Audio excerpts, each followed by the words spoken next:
어제 종합편성 채널 JTBC가 공식 사과를 했습니다. 허위임을 알고도 대선 선거운동 기간에 거짓, 날조, 허위, 왜곡 보도를 한 희대의 범죄 행위가 밝혀진 마당에 고개를 숙이지 않을 수 없었을 겁니다.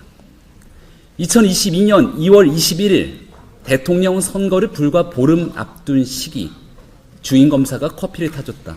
주인검사는 윤석열 당시 대검 중수 이과장이었다. 라는 허위사실을 전파를 통해 보도하면서 선거판을 흔들었습니다. JTBC가 쏘아올린 거짓 보도는 대통령 선거 내내 윤석열 후보를 공격하는 민주당의 핵심 무기가 되었고 이재명 후보의 대장동 의혹을 회피하는 절대 방패로 활용되었습니다.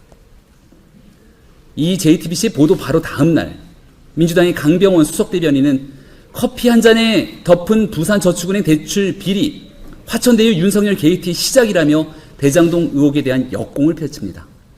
새빨간 거짓말이었음에도 JTBC의 가짜뉴스 보도 하나를 가지고 민주당은 공작, 정치, 팀플레이라도 하듯 선거 내내 윤석열 후보를 공격해 나갑니다. 22일 조승래 수석대변인의 화천대유 비리는 윤석열 게이트라는 브리핑.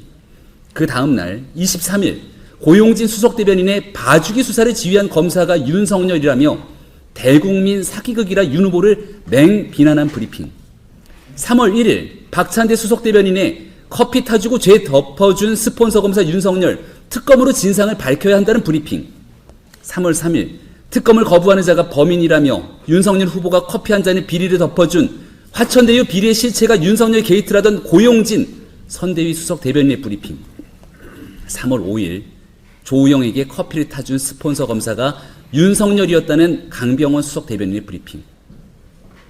어디 이뿐이겠습니까? 선거 내 민주당 정치인들의 SNS와 방송을 통한 온갖 거짓 선동이 바로 이 JTBC의 거짓 보도를 뿌리로 두고 이루어졌습니다. 이 정도면 JTBC의 거짓 공작 보도와 이재명이 민주당이 2인 3각 불법 선거운동을 했다고 해도 할 말이 없는 것 아닙니까? 우리랑 이재명은 한 배를 탔다. 이재명이 살아야 우리도 산다는 김만배의 말처럼 대장동 일당과 이재명 대표는 애당초 운명 공동체였음이 드러났습니다. 대장동 범죄자들이 기획 연출한 범죄자 바꿔치기 선거 공작에 이재명 대표와 민주당은 적극적으로 협력하여 거짓 선동으로 대선을 치렀으니 범죄를 저질렀으면 응당 그에 따른 법적, 정치적 책임을 들 시간이 도래하고 있습니다. 대통령 선거에서 거짓 공작으로 가짜뉴스를 생산하고 이를 이용한 거짓 선동으로 유권자인 국민을 기망하는 건 국민 주권 찬탈 범죄입니다.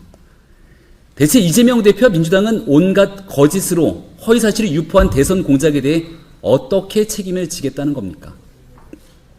한 점 의혹 없는 수사로 이런 엄청난 일을 벌인 배우가 누구인지 수사 당국이 반드시 밝혀내기를 촉구합니다.